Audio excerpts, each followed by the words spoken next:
Green house के procedure में थोड़े चेंजेस आए हैं।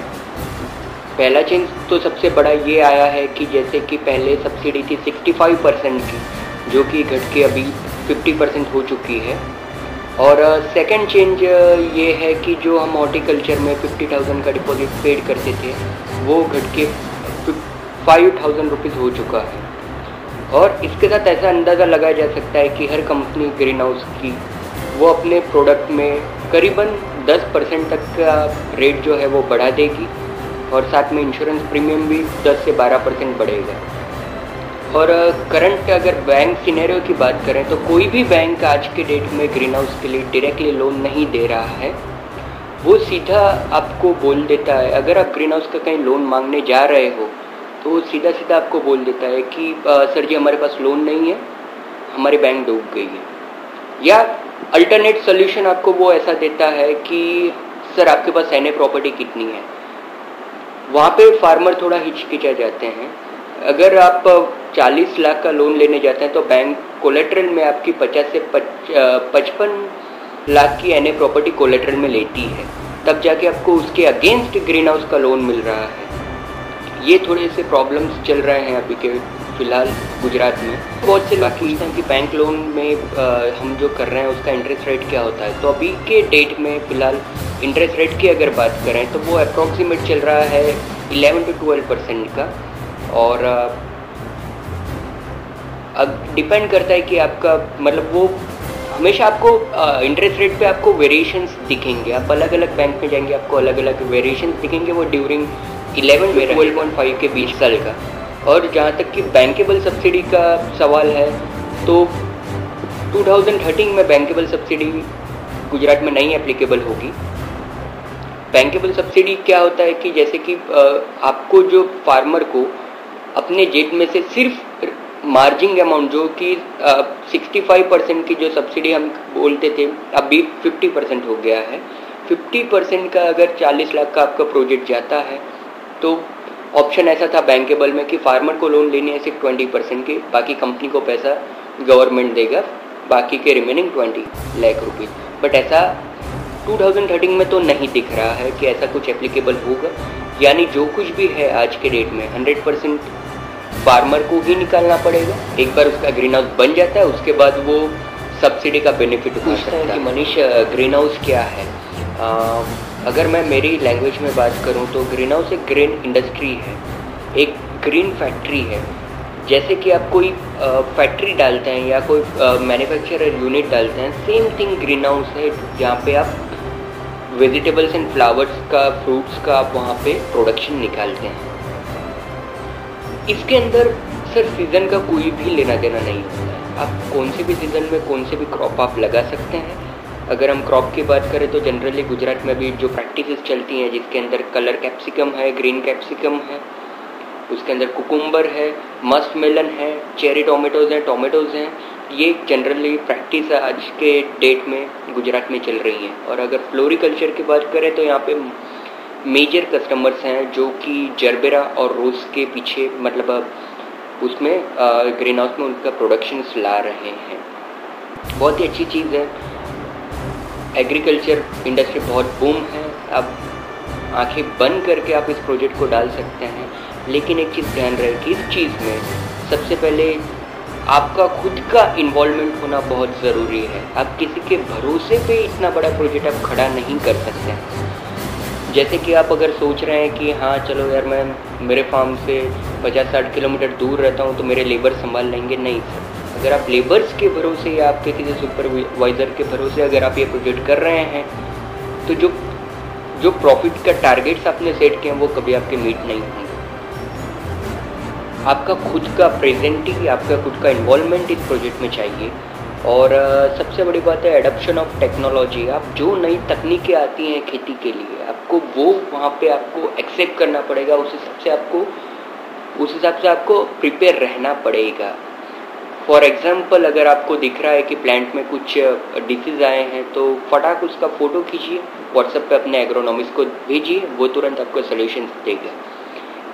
ग्रीन हाउस में एक चीज़ का बहुत अच्छे से ध्यान रखना पड़ता है। जैसे कि ओपन फार्मिंग में हम देखते हैं कि अगर कोई प्लांट में डिजीज़ आता है तो हम उसे उखाड़ के फेंक देते हैं।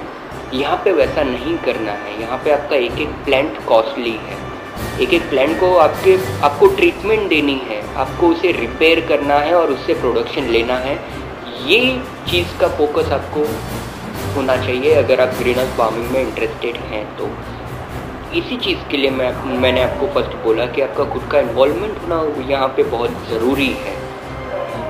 और मुझे फिर बोला जाता है कि क्या होता है अगर बारिश आती है, अगर मेरा ग्रीन हाउस फट जाता है। तो मैं आपको बता दूं कि मार्केट्स में बहुत सारे ग्रीन हाउस के इंश्योरेंस अवेलेबल हैं, जहाँ तक कि मेरे पास भी बहुत सारे ग्रीन हाउस के इंश्योरेंस हैं। इस इंश्योरेंस में सर क्या होता है कि मेरा जो इंश्योरेंस है आपको प्रीमियम आता है 13,900 का, जिसके अंदर आपका इंश्योरेंस पूरा कवर हो जाता है, जिसमें एक्ट ऑफ गॉड कवर हो जाते हैं, नेचुरल कैलेमिटीज़ कवर हो जाती हैं। इसके बाद आपका जो बोलते हैं कोई भी नेचुरल साइक्लोन ट्विस्टर आता है, जो भी नेचुरल कैलेमिटीज़ की वजह से आपका ग्रीन हाउस डैमेज होता है, तो उसका आप एलिजिबल होते हैं उसके लिए क्लेम करने के लिए। और साथ में मेरे इंश्योरेंस में फार्मर को भी मेडिक्लेम मिलता है अप टू 3 लाख रुपीज़ तक का, कि वो अगर 24 आवर हॉस्पिटलाइज रहता है किसी रीज़न के वजह से, तो उसको 100% मेडिक्लेम मिलेगा। और साथ में बेस्ट पार्ट मेरे इंश्योरेंस का ये है कि आपको कहीं पे क्लेम करने जाने की ज़रूरत नहीं है सर जी। आपको जस्ट मुझे फ़ोन करना है और आपको मुझे बताना है कि मनीष मेरा ग्रीन हाउस डैमेज हुआ है due to this natural calamity. Within 24 hour मेरा इंजीनियर या मैं खुद वहाँ पे पहुँच जाता हूँ और सर्वेयर के साथ मिलके काम हम स्टार्ट कर देते हैं। विद इन 24 आवर्स में आपका रिपेयर काम स्टार्ट हो जाता है। और ये इसका फ़ायदा ये होता है कि देखिए, कभी भी अगर कोई नेचुरल कैलेमिटीज़ की वजह से ग्रीन हाउस डैमेज हो जाता है, उसे स्पॉट पे रिपेयर करना बहुत ज़रूरी हो जाता है, क्योंकि आपके ग्रीन हाउस के साथ जो डैमेजेस हुए हैं वो स्ट्रक्चर तो डैमेज हुआ ही हुआ है, पर साथ में उसमें लगे हुए क्रॉप्स भी डैमेज हो रहे हैं। तो ये सबसे बड़ी बात है कि आपको आपके क्रॉप्स बचाने के लिए मैं प्रेफर हमेशा, इसलिए मोर देन मेरे 54 कस्टमर्स हैं जो कि मेरा इंश्योरेंस यूज़ कर रहे हैं, they are very happy with this kind of insurance.